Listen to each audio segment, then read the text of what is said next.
En esta sesión veremos cómo funciona la seguridad básica en switches en redes LAN y vamos a ver uno de los ataques más simples y más efectivos de llevar en cualquier red LAN, incluso en la red donde ustedes en este mismo momento están conectados, si es que es una red cableada.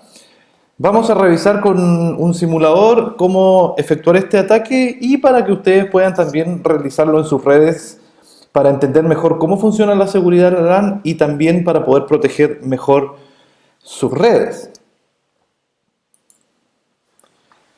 Cuando hablamos de seguridad de switches, tenemos que decir varias cosas. En primer lugar, recordar que la red LAN es uno de los lugares más olvidados en cuanto a seguridad y es sin duda uno de los lugares más peligrosos. Esta contradicción hace que hasta el día de hoy se ejecuten ataques que tienen muchos años y que sigan siendo efectivos. Normalmente los encargados de seguridad de una red ponen mucho énfasis en sistemas de seguridad perimetral como cortafuegos, sistemas de detección de intrusos, sistemas de prevención de intrusos, VPNs, etcétera, etcétera. Pero hay una parte súper importante de la red que es el acceso de los usuarios internos a los recursos. Y esa parte muchas veces es dejada de lado. Normalmente una estructura de red va a tener un switch de acceso o varios switches de acceso siguiendo el modelo en capas, algunos switches de distribución y esto conectado naturalmente de manera redundante y probablemente exista algún equipo de core o núcleo que saque a internet. Esta estructura es como la más conocida, la más básica hoy en día. Sin embargo, toda la seguridad de redes se enfoca principalmente en esta zona, que viene desde internet hacia adentro. Y nosotros ponemos algunos cortafuegos, algunos sistemas de protección para capa 7, restricciones de acceso VPN para que nadie pueda entrar a nuestra red. Pero muchas veces olvidamos que los atacantes pueden estar dentro de las mismas LAN. Y eso es más riesgoso porque habitualmente en asuntos de seguridad los usuarios internos tienen más privilegios que un usuario externo. Por lo tanto, lo que pueden hacer los usuarios, los trabajadores, los empleados de una empresa es mucho más que lo que puede hacer un atacante externo. Entonces, nosotros también debemos preocuparnos de ofrecer seguridad en la capa de acceso, ya que directamente son los usuarios que acceden ahí. También se da por hecho que esta capa es segura, pero la verdad es que es lejos una de las más inseguras que hay. Algunas medidas administrativas de seguridad está configurar la contraseña de acceso a la consola de un switch, que nosotros vimos cómo se configuraba en un router, pero en un switch es exactamente igual. Vamos también a ver cómo configurar una contraseña del modo exec privilegiado. También deberíamos reemplazar Telnet por SSH. Telnet es un protocolo que no tiene mucha seguridad, de hecho tiene muy poca seguridad porque solamente ofrece usuario y password, pero el tráfico que se envía desde un cliente hacia un servidor cuando utilizamos Telnet es sin cifrar, por lo tanto cualquier atacante que esté revisando la red podría espiar nuestra sesión Telnet y robar las contraseñas. Configurar una sola VLAN administrativa en el switch también es una buena idea, ya que los switches tienen normalmente múltiples SBI. Podemos tener una SBI 1, una SBI 10, etcétera, para cada VLAN. Pero la seguridad se enfoca en utilizar una sola SBI. Y ojalá fuese alguna que no sea la SBI de la VLAN 1.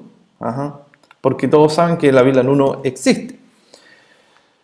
Podemos crear una lista de acceso en las líneas TTI para evitar que ciertos hosts o ciertas redes accedan a Telnet o SSH y también podemos habilitar el cifrado de contraseñas en un switch. Estas son medidas básicas de seguridad administrativa que ocurren dentro de un dispositivo como es un switch o también cualquier appliance que funcione a nivel de acceso, incluso un access point. Y si hablamos de seguridad operacional de los dispositivos, ya más hablando no solamente del acceso, sino del tráfico que pasa por estos dispositivos, tenemos que una medida bastante utilizada es desactivar DTP. ¿Recuerdan con el comando no negotiate? Para prevenir VLAN hopping attacks. No me acuerdo si es con una P o dos P, pero ataques de saltos de VLAN. Se recomienda no utilizar la VLAN nativa 1, reemplazar la VLAN nativa 1 por si alguien en la red quiere instalar un switch, básicamente inmediatamente podrá entrar a la VLAN 1, entonces mejor que la cambiemos. Desactivar CDP donde no se va a utilizar y restringir la cantidad de direcciones MAC permitidas en las bocas de acceso de un switch mediante una técnica llamada port security. Nosotros en esta sesión, en este video, nos vamos a enfocar expresamente en ver cómo funciona port security.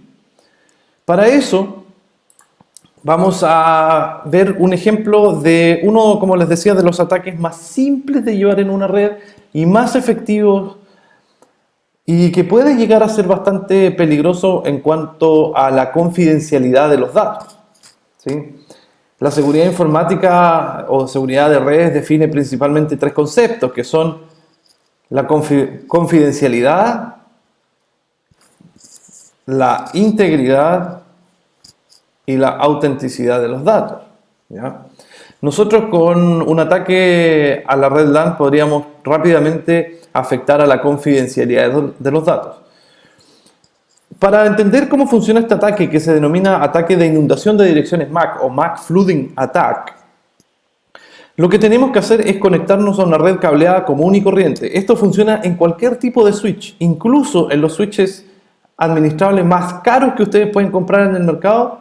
También es efectivo este ataque porque no está relacionado con el hardware, sino que más bien está relacionado en cómo funcionan los switches. Recordemos que estos dispositivos manejan una tabla CAM y que esa tabla CAM es finita, es bastante limitada en algunos casos y principalmente tiene tres elementos, aunque yo aquí voy a simplificar en dos. Indica el puerto y la dirección MAC. Habitualmente también trae una tercera columna que es la VLAN a la cual pertenece ese puerto. Pero aquí, para simplificar el ejemplo, vamos a trabajar simplemente en la VLAN 1.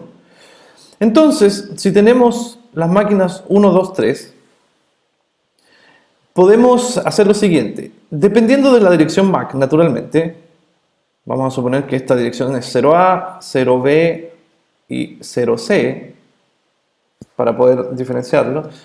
Lo que sucede en el switch es que cuando el host número 1 quiere enviar datos a la red y la tabla CAM del switch está vacía porque, por ejemplo, se acaba de iniciar, ese mensaje va a entrar a la boca correspondiente y el switch va a tener que mirar el destino, la MAC de destino. Supongamos que esto es una trama que viene desde el origen 0A y va al destino 0C, es decir, hacia PC3.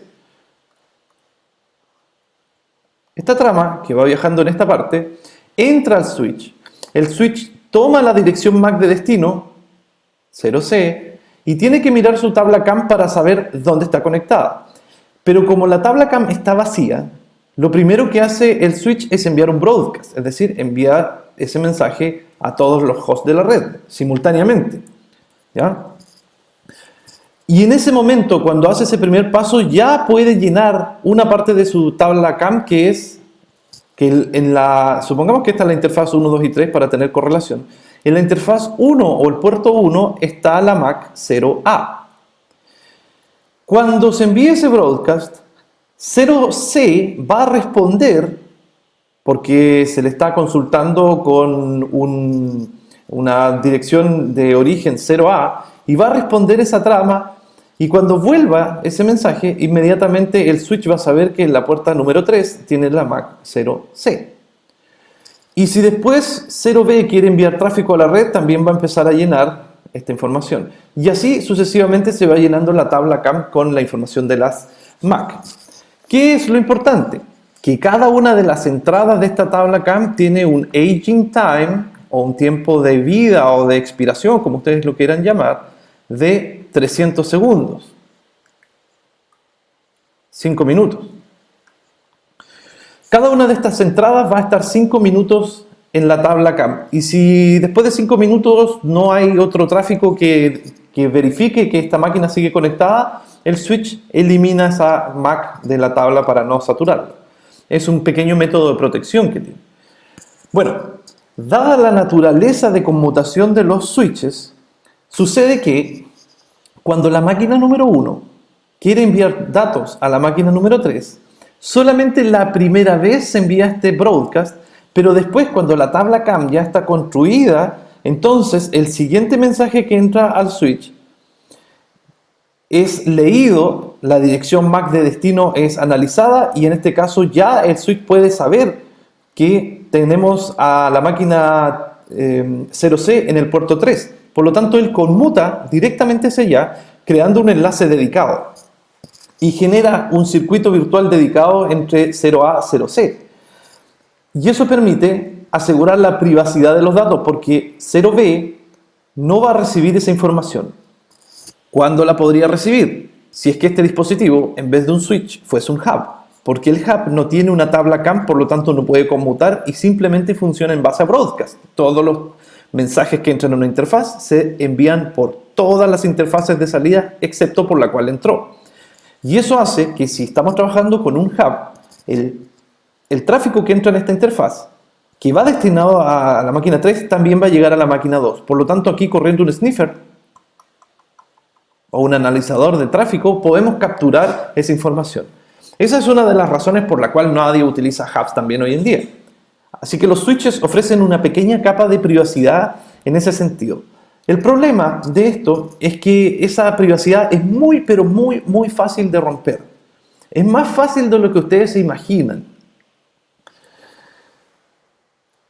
Existe el ataque de MAC Flooding Attack, que se llama, y lo que realiza este ataque es convertir al switch en un hub. O sea, una costosa pieza de hardware la podemos convertir rápidamente en un equipo muy barato, que es un hub.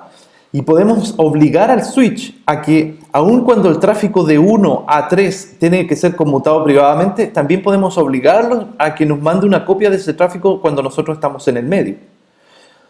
¿Qué va a producir eso? Que nosotros, si ejecutamos este sniffer, vamos a poder capturar la información privada que va de 1 a 3. ¿Cómo se hace ese ataque? Créanme que es muy simple y yo en este caso lo voy a demostrar con una pequeña topología que he emulado aquí. Lamentablemente no les puedo compartir esta topología por un problema de simulación, pero sí ustedes pueden probarla en cualquier red en la cual se encuentren. Yo les voy a explicar los conceptos de este ataque y luego vamos a ver cómo mitigar este problema, cómo solucionarlo, cómo evitarlo. Si usted es un administrador de red y tiene una red local, puede muy fácilmente restringir este problema. Pero primero veamos cómo sucede este ataque. Para eso vamos a realizar el siguiente experimento. Tenemos 3 máquinas host. Aquí tengo un host Debian, un host que he llamado Heimdall y otro que es un PC1 cualquiera. Cada uno de estos 3 hosts tiene una dirección IP. En este caso es 10.1, 10.2, 10.3. Y están conectados a una red conmutada común y corriente sin ningún tipo de configuración especial. Todos los hosts pertenecen a la misma VLAN, que es la VLAN 1 en este caso. Entonces lo primero que nosotros vamos a probar es que haya conectividad entre las 3 máquinas para probar nuestro ejemplo. Para eso voy a abrir mi máquina Debian, voy a revisar la configuración IP. Ahí tengo la 10.1, voy a enviar un ping a la IP 10.2 y vemos que responde perfectamente.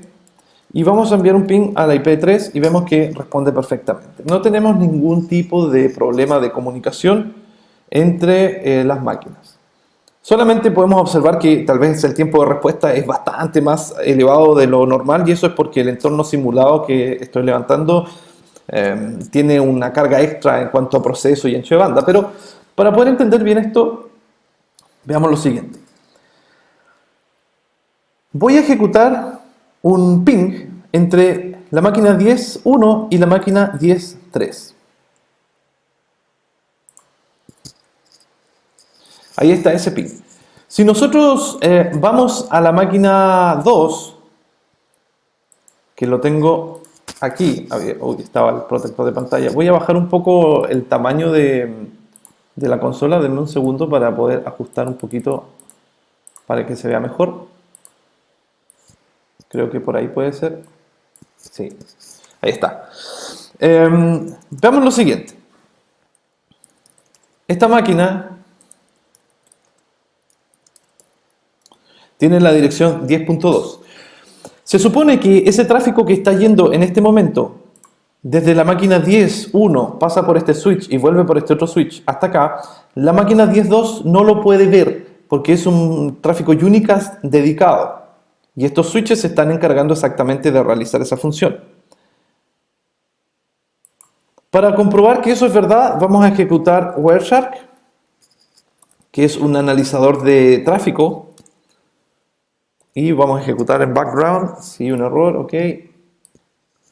Aquí seleccionamos la interfaz que nosotros necesitamos, en mi caso es la ETH0 y le damos play. Bien, podemos ver que efectivamente existe un tipo de tráfico, pero esta máquina solamente está capturando tráfico STP, Spanning Tree, que viene desde un switch y también vemos tráfico DTP, que viene desde los switches superiores, ¿cierto? Así que nada especial, en ningún caso estamos viendo el tráfico ping, ¿ya? De hecho podemos filtrar aquí el tráfico ICMP y vemos que no hay ningún tipo de paquete en este caso. Se supone que el usuario que corre en esta máquina no puede ver el tráfico entre 1 y 3, pero nosotros, utilizando Linux, podemos convocar una herramienta que tiene tantos años dando vuelta y que aún sigue causando estragos en algunas redes, que se llama MacOff. MacOff es una herramienta que viene dentro de una suite que se llama The Sniff, y ustedes si tienen algún sistema operativo basado en Debian, por ejemplo Ubuntu, es tan simple como instalar el paquete The Sniff. Yo ya lo tengo instalado, ustedes con ese comando que estoy mostrando lo pueden instalar. Esto no funciona en Windows, necesitan una máquina Linux, que también puede ser una máquina virtual. Y vamos a ver lo que sucede. Pero antes de ver esto, antes de lanzar este ataque, vamos a revisar cómo se comporta el switch que estoy emulando acá arriba. Aquí está la línea de consola de este switch. Vamos a ordenar un poquito esta ventana. Ahí sí. Aquí está el terminal y se me abrieron varias ventanas, así que voy a... Ahí sí. Ahí está solamente. Ahí está nuestro switch. Y vamos a ver un comando muy simple que es show MAC address table. Y con este comando podemos ver cuáles son las direcciones MAC que tiene aprendidas ese switch IO1. Esta es la tabla CAM. ¿Ya? Tenemos 3 direcciones MAC aprendidas a través de estos puertos que corresponden principalmente a las direcciones IP de los hosts en particular. Veamos cuál es la dirección MAC de Debian, que representa la máquina 1, es la que termina, ahí dice hardware address 080027 y termina en 3F. Aquí está la dirección MAC aprendida por el puerto E0. Luego tengo la máquina Debian. Voy a verificar efectivamente que esa es la MAC. Ahí está, la que termina en D87D. D87D también a través del puerto 1. Y dice que a través del puerto 1 también aprendió una MAC que termina en 6800, que en nuestro caso viene a ser este host que lo estoy emulando con VPCS. ¿Ya? Simplemente porque necesito enviar un ping. Entonces vamos a ver aquí, show IP all. Oh. Ahí está. Efectivamente, la MAC de este equipo es 6800. Bien, ya tenemos tráfico entre las tres máquinas, por lo tanto, en la tabla CAM de este switch se agregó esa información. Nada raro porque así funcionan los switches. Bueno, vamos a lanzar este ataque. En primer lugar, quiero ir, no aquí, sino volver a repetir el ping. Este ping que va desde la máquina 10.1 a la máquina 10.3, que en este momento está viajando de aquí a acá. Y la máquina Heimdall en el medio no está viendo ese tráfico. Y eso lo revisamos aquí con Wireshark, que está corriendo, lleva 143 paquetes y ninguno mostrado con este filtro. Entonces, para poder convertir ese switch en un hub, vamos a ir aquí y vamos a ejecutar un solo comando que es MAC OFF. Al momento de presionar Enter van a ver lo que va a suceder. Voy a poner Control C un segundo para que podamos analizar y luego sigo. Lo que hace esta herramienta es que está enviando miles de tramas falsas con direcciones MAC inexistentes en la red y la está enviando por su puerto Ethernet 0. En este caso, esta máquina de aquí está inundando estos switches con información falsa. Como estos dispositivos no tienen ningún método de protección, lo que hacen es simplemente aceptar las direcciones MAC que están entrando. Y aquí incluso el terminal se pone un poco lento porque la cantidad de direcciones que estoy recibiendo es enorme. Entonces, se va a demorar un poco en mostrar cuáles son las direcciones MAC, que son miles de miles. Y simplemente tenemos que esperar. Y mientras tanto, vamos a hacer lo siguiente. Fíjense lo que acaba de ocurrir. Yo estoy en la máquina número 2 y efectivamente comencé a ver el tráfico ICMP que va desde la máquina 10.1 a la máquina 10.3. Voy a detener un poco esto para que no sea tan invasivo. Y eso acaba de suceder. Si veo mi tabla CAM, aquí el comando ya se pudo ejecutar porque solté el ataque, pero vean ustedes que se empezó a enviar miles de MAC falsas, ¿sí? Y simplemente voy viendo cuáles son ellas. Ahora, si quiero contar, pongo al final el comando count y me dice que en este par de segundos que estuve ejecutando MAC off, se corrieron 16.701 direcciones MAC. ¿Qué es lo que sucedió aquí? En nuestro switch, que este está representado por IO1, antes de que lanzáramos el ataque, esta tabla CAM estaba tranquilamente funcionando de manera normal. Y cuando la máquina 2 lanzó la herramienta MACOFF, comenzó a inundar con miles de tramas que tienen MAC falsas. Por lo tanto, inmediatamente esta tabla empezó a decir, bueno, en el puerto 2 ahora tengo la MAC 1C, en el puerto 2 la MAC 1D, 1F y después en el mismo puerto la MAC XXX. Y empezó a saturar esta tabla, empezó a llenarla con información falsa. ¿Hasta cuándo? Hasta que la tabla CAM se llene.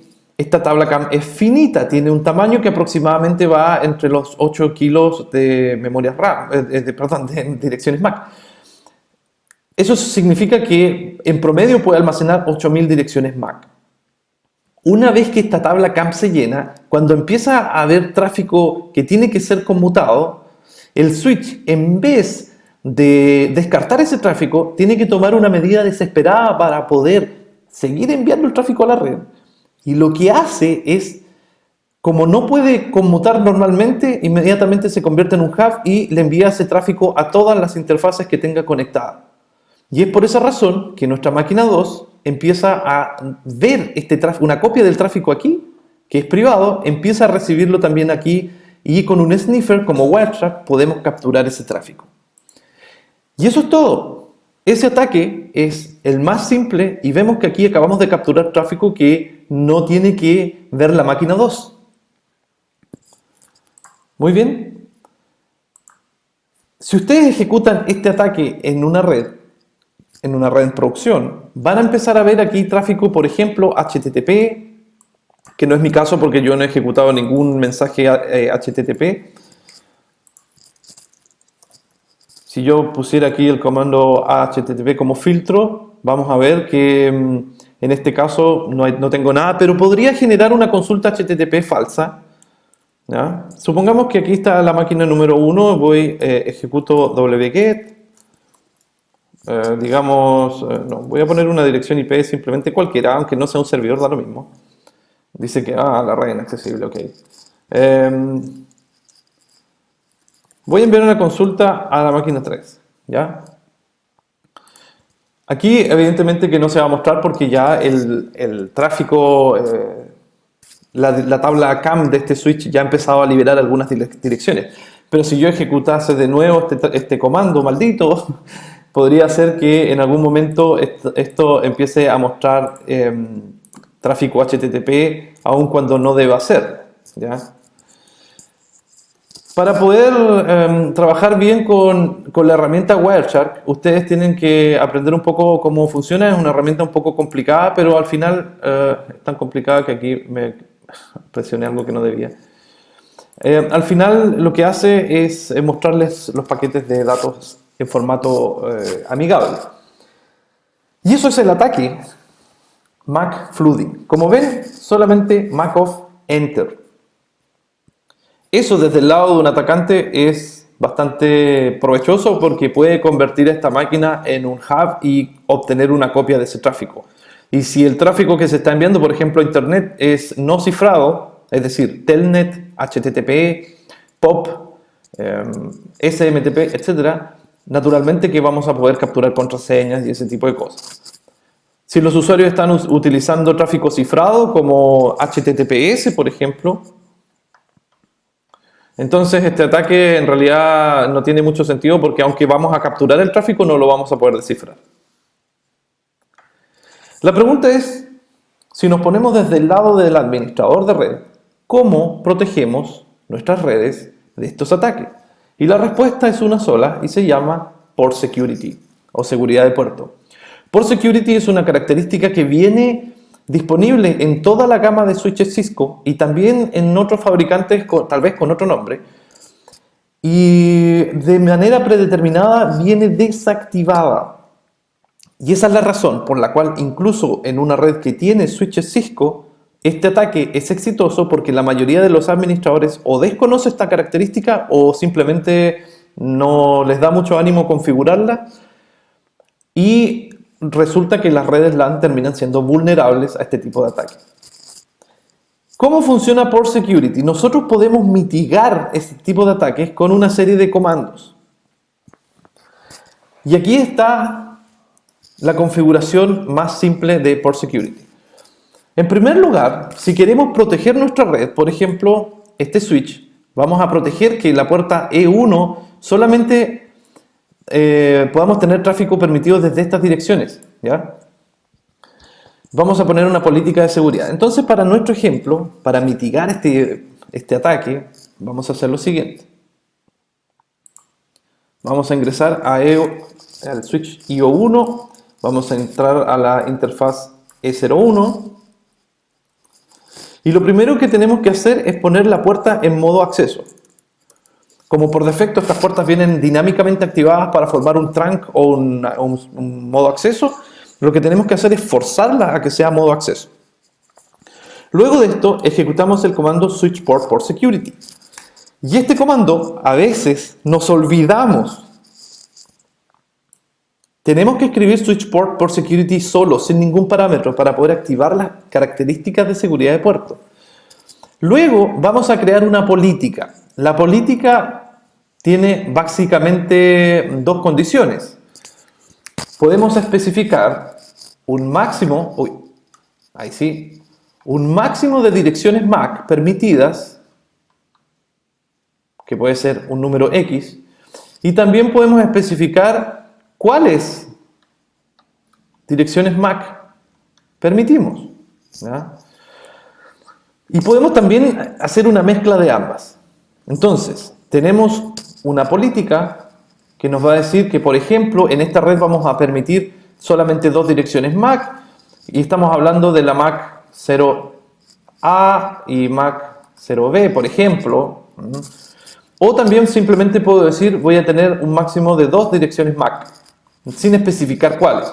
Y con eso puedo utilizar el comando MAC_address_sticky para aprender dinámicamente esas direcciones MAC cualquiera sean. Así que estas MAC yo las puedo definir manualmente si es que las conozco, o le puedo decir al switch que las aprenda. Y una vez que nosotros definimos la política de seguridad, tenemos que definir un castigo, una acción. ¿Qué hacer si esa política de seguridad se viola? Entonces, básicamente PortSecurity nos ofrece 3 modos, que son Shutdown, Restrict y Protect. Estas son 3 formas de proteger la red que tenemos. Ya vamos a entrar en el detalle, pero primero vamos a configurar nuestro switch para ver que efectivamente esta política se puede cumplir. Entonces, aquí está. Vamos a agregar la siguiente política: switch port PortSecurity, y le vamos a decir que vamos a permitir un máximo de 2 MAC. Tenemos máximo de 2 MAC. Bien. Eso debiese ser suficiente. Ahora, podemos decir también que vamos a ejecutar PortSecurity MAC address, y le voy a especificar cuáles son las 2 MAC que yo quiero autorizar. Si no agrego este comando, voy a permitir simplemente 2 MAC simultáneamente en esa entrada, en esa interfaz, sin especificar cuáles. Pero si yo le doy la configuración exacta de la MAC, tendría que conocerla. Aquí voy a permitir en este caso el tráfico solamente, digamos, de la MAC, el equipo 10.3. ¿Ya? Y el equipo 10.3 tenía esta dirección MAC de aquí. La voy a copiar y tengo que pegarla aquí. Pero, ojo con esto, a veces el formato que hay que ingresar es en formato de 3 bloques, es decir, esto se escribiría así. Aunque el comando igual lo aceptó, muchas veces no funciona, y Cisco solicita que las direcciones MAC se escriban en este formato. Bueno, nunca he sabido por qué, pero así es el formato del sistema operativo de Cisco. ¿Ya? Y también puedo agregarle la palabra clave sticky, que quiere decir pegajoso o algo similar. Y lo que hago es que con sticky el switch va a aprender dinámicamente las direcciones MAC permitidas y las va a agregar a la tabla, en este caso, de PortSecurity, y también al running config. Hemos creado nuestra política. Tenemos 2 MAC y solamente una permitida manualmente y la otra de manera dinámica. Entonces, vamos a ver show PortSecurity. Vemos aquí que esta interfaz de ETH01 tiene 2 direcciones permitidas y no hay ningún tipo de violación hasta ahora, y la política por defecto es shutdown. Si nosotros vemos la interfaz, en este caso, veamos si es que puedo. Interfaz E01 un poquito más en detalle, vamos a ver aquí que PortSecurity está activado para esa interfaz. En cambio, en la otra está desactivada. El modo está asegurado. La política por defecto de violación de seguridad es shutdown. Ya voy a explicar de qué se trata. Y aquí tengo algunos indicadores respecto a las violaciones de seguridad. En este momento, nuestro switch está protegido para evitar este tipo de ataques. Entonces, si es que esto realmente es así, vamos a ejecutar el comando macoff. Aquí nuevamente estamos lanzando el ataque y fíjense lo que acaba de ocurrir en el switch. Envió un mensaje de error. Dice: PortSecurity Violation Error Detected. Se detectó un error de seguridad de PortSecurity y se puso la interfaz ET01, voy a correr un poquito para que se vea mejor, ahí, en modo Error Disable. ¿Ya? Y en este momento la interfaz E01 se apagó. Eso quiere decir que el tráfico, voy a detener esto un poco, el tráfico de la máquina Debian aquí, que antes funcionaba sin ningún problema para llegar a destino, ahora ya no puede hacerlo. Y eso es porque el switch que está aquí apagó la interfaz, aun cuando no se ve claramente con una luz de color, porque este es un emulador, pero podemos ver en la configuración del switch, Show Interface Status, vemos que la puerta 2 está en Error Disable. Bien, y si realizamos Show por Security, vemos que aquí hubo una violación de seguridad. Por lo tanto, el castigo que se nos aplicó es que este switch apagó la interfaz completa. Ya estos dos hosts quedaron aislados. Bien, de manera predeterminada, lo que sucede es que se ejecuta shutdown como acción, es decir, el puerto se apaga. Pero aquí hay una cosa súper importante. Realmente el puerto no se apaga. Sigue funcionando, pero está en un estado intermedio. Si lo pudiésemos describir de alguna manera, los puertos pueden estar en estado down, apagado, o en estado up. Más bien, según el nombre de Cisco, está en shutdown o no shutdown. Pero esos son los dos posibles estados de una interfaz. Up es totalmente operacional y shutdown es apagada. Cuando se comete una violación de seguridad, esto no queda ni up ni shutdown. Y eso es lo que confunde a mucha gente. Sino que queda en un estado intermedio, algo así como en el limbo, y queda en modo error disable, deshabilitado producto de algún error. ¿Ya? De hecho, si voy aquí y entro a la interfaz E01 y quiero arreglarla con no shutdown y verifico show interface status, me dice que todavía la puerta está en error disable. Es decir, esta interfaz no está apagada porque si yo la enciendo sigue en el modo error disable. Lo que hay que hacer aquí es un poco más simple, es simplemente apagar la interfaz, shutdown, y encenderla de nuevo. ¿Ya? Ahí ven que la interfaz se cambió a estado down y ahora se cambió a estado up. Vemos nuestro estado y ahora sí funciona correctamente. Y el ping, en este momento, bueno, no sé qué habrá pasado aquí, pero en algún momento debiese volver a funcionar. Esperemos que se llenen las tablas y el tráfico entre medio no haya sufrido ningún problema. Pero en concepto es exactamente eso. Lo importante es cómo nosotros recuperamos la interfaz del switch. Ahora, si es que volvemos a ejecutar nuestro ataque, porque este atacante es un poco porfiado, vamos a ver que nuevamente la puerta se apagó. Es decir, la política de seguridad sigue activa. Y si pongo aquí no shutdown, perdón, primero shutdown, se demora un poco porque el simulador se satura cuando levanto este ataque, la apago y la prendo, aun cuando el ataque sigue corriendo en la red, vean que nuevamente se puso en estado error disable. En otras palabras, el switch va a estar protegido de cualquier tipo de ataque. Si el ataque se detiene, este atacante se aburrió de que lo bloqueen, en realidad, ven, ahí volvió el tráfico, hay que tenerle un poco de paciencia a este pobre simulador. Si el ataque se detiene, la puerta va a seguir en modo error disable por 5 minutos. Ese es el temporizador por defecto, 5 minutos. Si luego de 5 minutos no pasa nada, el switch va a intentar levantar la puerta y dejarla en estado operacional nuevamente. ¿Bien? Entonces, los modos de violación de seguridad de Port Security son 3. Shutdown, que vimos recién, que esto es importante, es el modo por defecto. ¿Ya? Cuando ocurre una violación de seguridad, este puerto pasa al modo error disable. En realidad es un poco confuso porque no pasa a shutdown directamente, sino un estado intermedio. Y se quedará así hasta que se deshabilite manualmente con, ya vimos, shutdown, no shutdown, es decir, apagar la interfaz y prenderla. No sirve solamente prenderla. O pasen 5 minutos. ¿Ya? Ahora, shutdown es la política de seguridad más agresiva porque inmediatamente desconecta todo el tráfico de ese puerto. Tenemos dos alternativas más que son Protect y Restrict.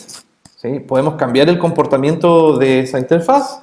Aquí vamos a volver a levantar esto, el shutdown, no shutdown, porque el ataque ya lo detuvimos, por lo tanto debiese funcionar. Ahí está. Podemos cambiar la política de seguridad con switch port por security, violation y elegimos el modo de seguridad. Por ejemplo aquí, protect. ¿Ya? Podemos configurar nuestro switch como protect. Y lo que quiere decir es lo siguiente, que si ocurre una violación de seguridad, el switch permitirá el tráfico desde la MAC permitida solamente y denegará el tráfico de las MAC bloqueadas. Es decir, en el modo protect, la interfaz no se apaga. Veamos qué sucede aquí. Ahí volvió el tráfico común y corriente entre la máquina 1 y 3. Voy a lanzar el ataque aquí. Solamente voy a hacer rápido esto porque no quiero que se sature la memoria de mi switch. ¿Ya?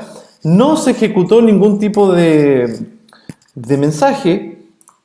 Vemos que aquí el ping sigue funcionando entre 10 y, entre 1 y 3. Y si yo quiero hacer un ping desde la máquina 2 a 10.1, en este caso no me va a dejar porque la MAC de este equipo, que es el hacker, fue totalmente bloqueada porque solamente se permitió la dirección MAC de la máquina 3 en ese puerto, aquí. Esta MAC fue permitida aquí, mientras tanto que él fue bloqueado. Eso es el modo Protect, ¿ya? En realidad es mucho más recomendable utilizar Protect que Shutdown, porque Shutdown es mucho más agresivo. Aquí el tráfico sigue funcionando para las MAC permitidas y se bloquea solamente las MAC no permitidas. Hay una pequeña variación que es Restrict, que hace exactamente lo mismo que Protect, pero una diferencia está en las notificaciones. Protect no notifica ni por SNMP, ni por syslog, ni por ningún tipo de protocolo. Restrict sí genera un mensaje SNMP y un mensaje syslog para que el administrador pueda ver que hubo una violación de seguridad. Si acá tenemos nuestro switch y la red está así, ¿cierto? Lo que teníamos nosotros 1, 3 y aquí está 2. Y este equipo de algún modo está configurado para enviar notificaciones al administrador a través de un sistema de gestión de redes, por ejemplo. ¿Ya? Cuando la puerta 2 se bloquee o suceda alguna violación de seguridad, el modo Protect no va a avisar, pero el modo Restrict sí va a enviar un mensaje SNMP syslog, por lo tanto el administrador se va a alertar de ese cambio. La seguridad en switches es un tema bastante amplio y podríamos seguir ejecutando ejemplos, por ejemplo también ataques de man in the middle o ARP spoofing, que son bastante simples también de ejecutar, pero ustedes pueden buscar ahí en Google cómo se hace un ataque de ARP spoofing y van a ver que es simple. Pero el objetivo de esta sesión era mostrarles principalmente el ataque más simple, que es MAC flooding, ¿ya? Y cómo proteger sus switches con port security. Yo los invito a que ustedes realicen este ataque en las redes que conocen y notifiquen al administrador de red si es que es necesario modificar la configuración de los switches. Si es que la red de ustedes utiliza switches no administrables, no existe ninguna manera de protegerse de estos ataques y la red es totalmente vulnerable. Por eso la recomendación es utilizar switches profesionales. Yo espero que hayan disfrutado de esta sesión. No sé si tal vez podríamos ejecutar otros ejemplos después en otras sesiones, pero mi intención era mostrarles, como les decía, el ataque más simple, más rápido y que puede ser ejecutado en cualquier red. Les agradezco su atención y nos vemos en una próxima sesión.